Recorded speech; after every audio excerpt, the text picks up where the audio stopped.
Aloha, welcome back to Aina Bear Farm.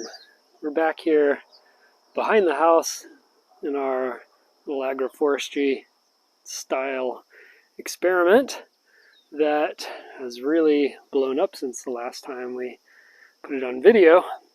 So, wanted to give you guys a chance to see the guinea grass up there in the back is probably 10 feet tall with the seed heads up there. And we're going to come through this morning and whack a lot of that down, feed it to our system, because uphill, or Mauka as we say here in Hawaii, is south.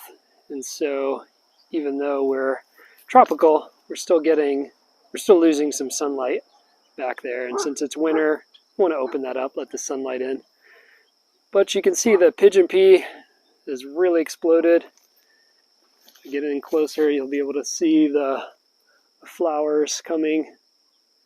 So we're getting ready to set the actual peas. The bananas are doing fantastic. Those are our namwa bananas. So mostly pigeon pea is really like dominated in here up front. This is Sesbania sespens. This is the sun hemp or curtularia. And then down in here, it's going to be really hard to see with all this shade, but there is some jack bean down there. We'll see some more down the way here. So these pigeon peas, some of them are placeholders for future mango trees, and some of them will stay a little bit longer to be chop and drop. One of the bananas there. You can see a little sweet potato ground cover. Uh-oh. Get the dog getting into the mix today. What are you doing? It's not playtime. It's not playtime. It's always playtime for him. All right, the dog just completely lost his mind, so we had to skip there for a second. But we've got the ground cover of sweet potato down here. We've got a few native plants in here. We also have the kalo or taro, which really dwindled during the dry season, but it's coming back now. We've been having plenty of rain. Here you can see the jack beans that have produced pods. We've been collecting off of those, so we've got a nice collection of jack beans to continue spreading out. As we keep going down, you just sort of see the same patterns with the jack bean, the kalo, more of the namwa or sun hemp. Jack bean. Here you can clearly see all the grass back here that we're going to take out. And so now we'll just come and feed that all to the back of the system there.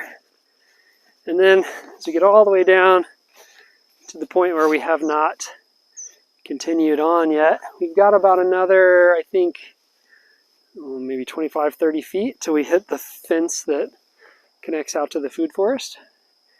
And so we're also going to mow down a bunch of this grass back here just so we can see what we're doing, and then as soon as we get some time, we'll be expanding that all the way to the fence.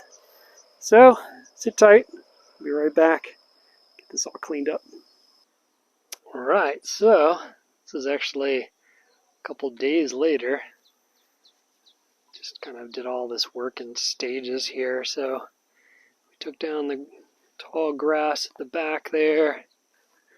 Kind of hard to see through all the thick pigeon pea, but I get kind of on the other side of it. You can see all the grass on the ground.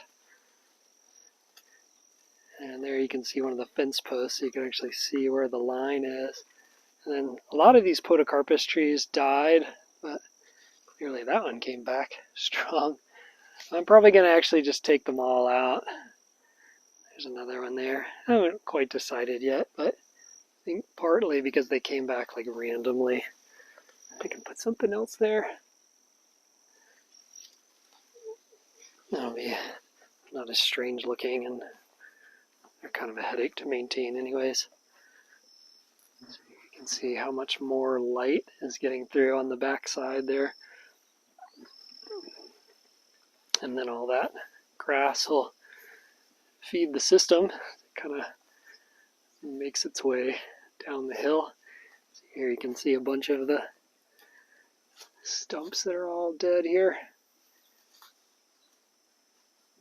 And it's great because their roots are underground, rotting and adding organic matter to this system. And then as we get all the way down at the end, we can see I ended up tarping part of this because it was mostly guinea grass in an area where I don't want guinea grass. It's kind of a shame to lose some of this like more mobile lawn grass, but it was just would have been too much of a pain to dig all that out. And then up here is the expansion area that we will be getting to hopefully within the next few weeks. And then now you can actually see the fence line. So on the other side of the fence is the food forest. Got back here like longan and Mexican sunflower. There's a little mango down here, sugarcane, gliricidia, all kinds of cool stuff back there. So this agroforestry row, which right now ends right here with this banana, will continue all the way to the fence. And it looks like spacing wise, we've got space to put in 2 more fruit trees and 2 more bananas.